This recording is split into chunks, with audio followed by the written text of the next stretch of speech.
Assalamualaikum warahmatullahi wabarakatuh. Saya Noviana Ekawati Hasibuan dengan NIM 11920724539 dari kelas Ilmu Hukum F semester 6, Fakultas Syariah dan Hukum Universitas Islam Negeri Sultan Syarif Qasim Riau. Dalam video kali ini saya akan membahas mengenai zona atau bagan wilayah laut, di mana untuk memenuhi tugas ujian akhir semester pada mata kuliah Hukum Laut dengan dosen pengampu Bapak Dr. Muhammad Darwis, SHI, SHMH. Yang pertama, garis pangkal atau baseline.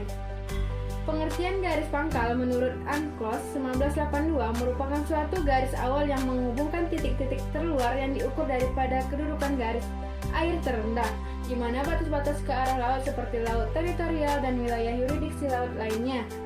Dengan demikian, garis pangkal merupakan acuan dalam penarikan batas terluar dari wilayah-wilayah perairan tersebut. Macam-macam garis pangkal dalam UNCLOS 1982. Yang pertama, garis pangkal biasa. Garis pangkal biasa yaitu garis air terendah sepanjang pantai pada waktu air sedang surut, yaitu yang mengikuti liku atau morfologi pantai pada mulut Sungai Teluk yang lebar mulutnya tidak lebih dari 24 mil, dan pelabuhan garis air terendah tersebut dapat ditarik sebagai satu garis lurus. Yang kedua, garis pangkal lurus, yaitu garis air terendah yang menghubungkan titik-titik pangkal berupa titik keluar dari pantai gugusan pulau di depannya. Yang ketiga, garis pangkal penutup. Dalam konteks garis pangkal kepulauan dilakukan dengan menggunakan garis tertutup yang dibedakan ke dalam garis tertutup penutup teluk, garis penutup muara sungai, terusan dan kuala, dan garis penutup pada pelabuhan. Yang keempat, garis pangkal lurus kepulauan. Garis pangkal lurus kepulauan yaitu garis-garis air terendah yang menghubungkan titik-titik terluar pada pulau atau karang kering yang terluar dari wilayah negara tersebut. Yang kedua, perairan pedalaman. Pengertian perairan pedalaman yaitu perairan yang terletak ke arah dalam dari garis batas pengukur laut teritorial atau pengukur zona-zona maritim lainnya. Secara umum terdiri dari teluk, muara, pelabuhan, dan perairan-perairan yang tertutup oleh garis pangkal lurus. Macam-macam perairan pedalaman. Terdapat beberapa bagian laut yang termasuk dalam perairan pedalaman, di antaranya teluk, sungai, kanal, muara, dan pelabuhan.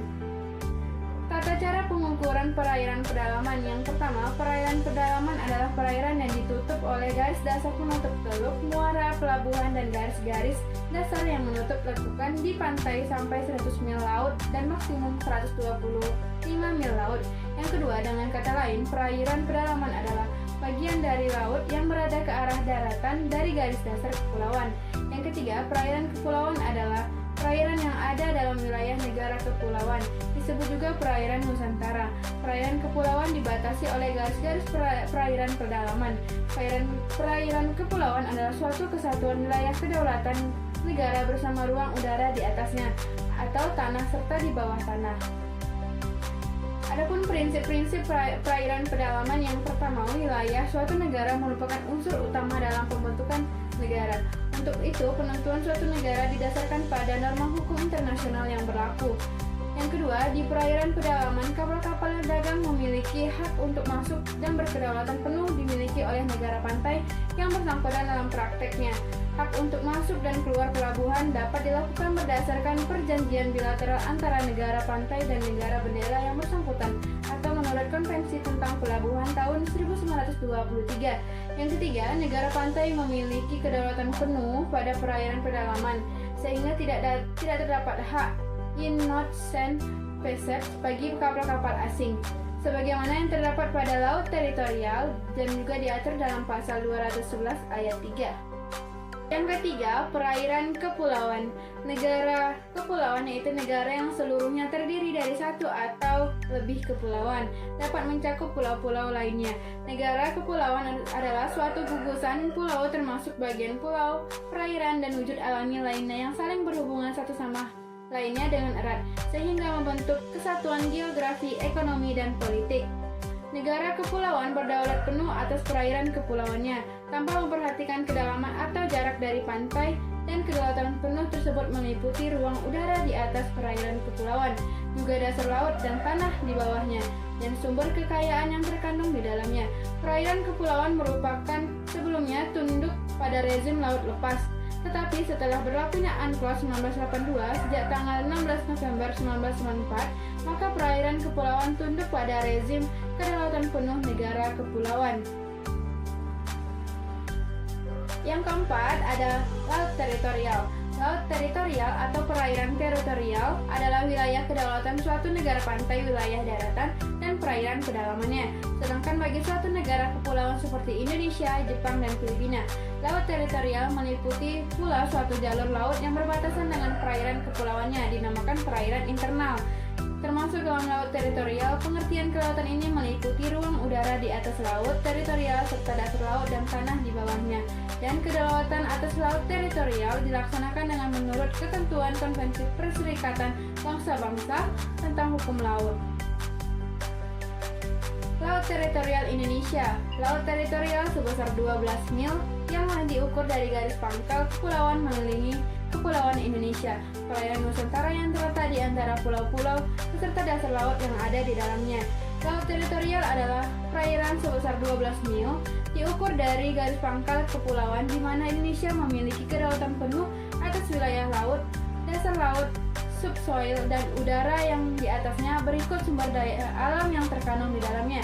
Status hukum laut teritorial tetap mengakui hak-hak internasional seperti hak lintas damai, kapal-kapal asing yang berlayar melalui perairan Indonesia, serta pipa-pipa dan kabel-kabel yang telah ada di dasar laut. Tata cara pengukuran laut teritorial. Yang pertama, seperti yang diuraikan, bahwa penentuan laut teritorial suatu negara pantai dilakukan dengan cara penarikan sejauh 12 mil dari garis pangkal yang terluar yang merupakan titik pasang surut terendah seperti yang diatur dalam Pasal 5 UNCLOS dan Undang-Undang Nomor 6 Tahun 1996 Pasal 5. Yang kedua, UNCLOS dan Undang-Undang Nomor 6 Tahun 1996 memberikan pengecualian terhadap wilayah laut yang memiliki pantai yang saling berhadapan antara negara pantai. Yang ketiga, dalam Pasal 10 Undang-Undang Nomor 6 Tahun 1996 juga menyebutkan bahwa dalam hal pantai Indonesia yang letaknya berhadapan atau berdampingan dengan negara lain, kecuali ada persetujuan yang sebaliknya. Yang kelima, zona tambahan. Pengertian zona tambahan adalah suatu jalur perairan yang berdekatan dengan batas jalur maritim atau laut teritorial. Tidak termasuk kedaulatan negara pantai dapat melaksanakan hak pengawasan tertentu untuk mencegah pelanggaran peraturan perundang-undangan saniter, bea cukai, pajak, fiskal, imigrasi di wilayah laut teritorialnya sepanjang 12 mil dari garis pangkal.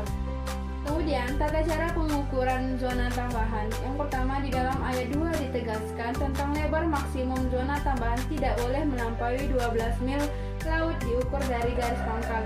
Hal ini berarti bahwa zona tambahan itu hanya mempunyai arti bagi negara-negara yang mempunyai lebar laut teritorial kurang dari 12 mil dan sudah tidak berlaku lagi setelahnya adanya ketentuan baru dalam Konvensi Hukum Laut 1982. Yang kedua, menurut Pasal 33 ayat 2 Konvensi Hukum Laut 1982, zona tambahan tidak boleh melebihi 24 mil laut dari garis pangkal dari mana lebar laut teritorial itu diukur.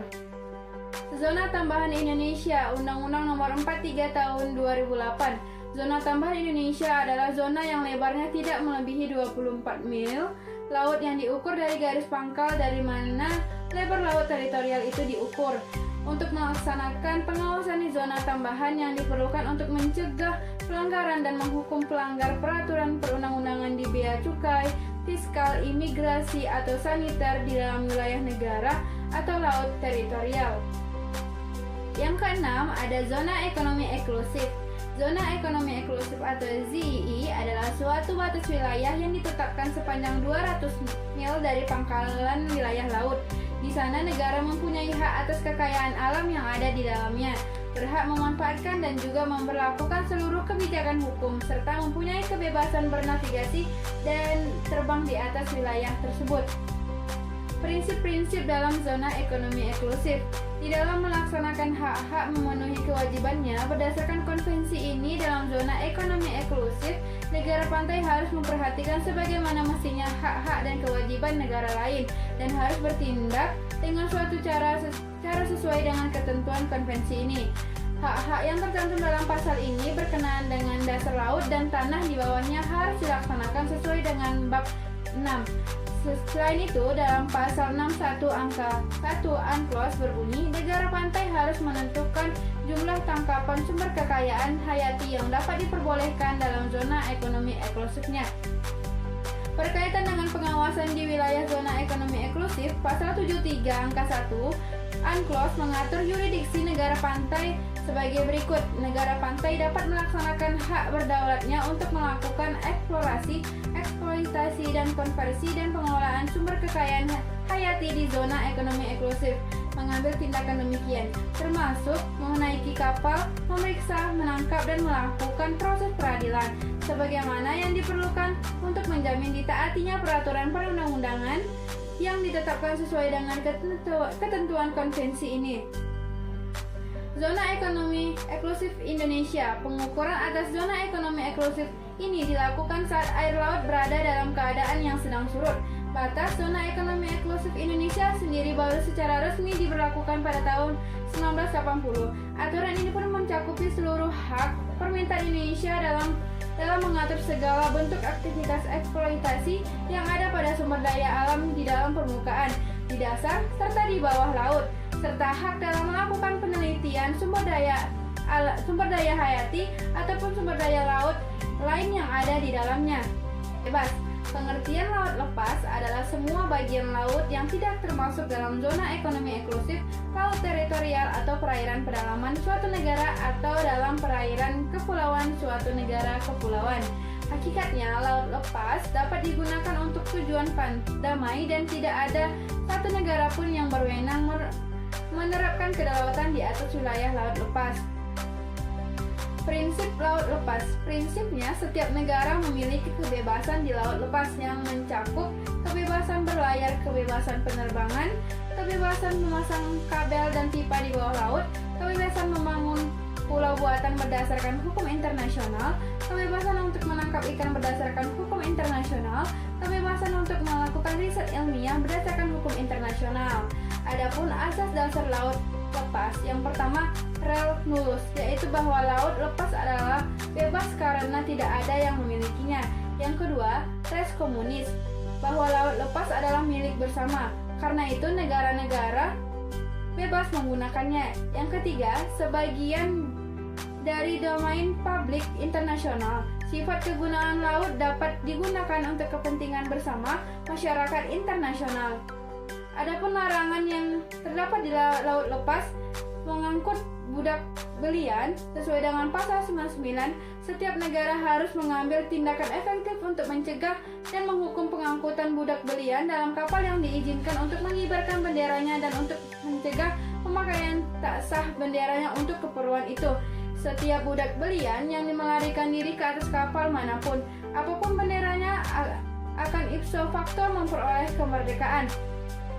Pasal 108 Perdagangan gelap obat narkotika atau bahan-bahan psikotropis. Semua negara harus bekerja sama dalam pengumpasan perdagangan gelap obat narkotika dan bahan-bahan psikotropis yang dilakukan oleh kapal di laut lepas itu bertentangan dengan konvensi internasional. Setiap negara yang mempunyai alasan yang layak untuk mengira bahwa suatu kapal yang mengibarkan benderanya terlibat dalam perdagangan gelap obat, narkotika atau bahan psikotropis dapat meminta kerjasama dengan negara lain untuk menumpas perdagangan demikian. Baik, itulah tadi pemaparan materi mengenai zona atau bagian wilayah laut. Apabila terdapat kesalahan dan kekurangan, saya mohon maaf. Akhir kata, wabillahi taufiq wal hidayah. Wassalamualaikum warahmatullahi wabarakatuh.